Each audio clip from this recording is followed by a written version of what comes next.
High tears, last வீடியோவில் ஒரு டைரக்டரோட interview பற்றின என்னோட பர்சனல் தாட்ஸ் பார்த்தோம்ல.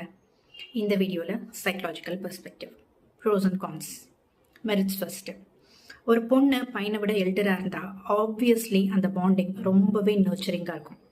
த guy will be spontaneous and passionate. The girl will be stable and emotionally grounded. So they will complement each other. Proper respect and communication maintain பண்ணா the bond will be electrifying and soulful at the same time. Demerits. Basic reason என்னன்னா the difference in wiring between men and women. நம்ம பிரெயினில் ஒரு area that is responsible for planning, judgment, emotional regulation. அது விமெனுக்கு ரொம்ப ஏர்லியாகவே mature ஆகிடும் compared to men. So அவங்க ஆல்ரெடி ஒரு மெச்சூர்ட் ஸ்டேட்டில் தான் யோசிப்பாங்க. And they might crave depth and peace. They might want to settle down. ஆனால் அந்த guy will still be in the exploring stage. கரியராக இருக்கட்டும், இண்டிபெண்டன்ஸ், அதெல்லாம்.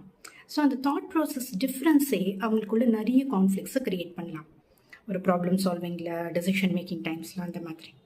And another important thing is, அந்த பொண்ணு அன்கான்ஷியஸ்லி ஒரு மென்டர் ஒரு ப்ரொடெக்டிவ் ரோலை எடுத்துக்கிறதுக்கு சான்ஸ் இருக்குது.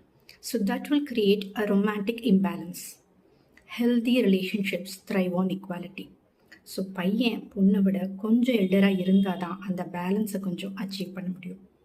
இதெல்லாம் ஜென்ரல் ஃபேக்ட்ஸ். எக்ஸப்ஷன் கேசஸும் இருக்கலாம். எப்போவுமே ஒரு கிரிக்கெட் பிளேயர் எக்ஸாம்பிள் சொல்லுவாங்க.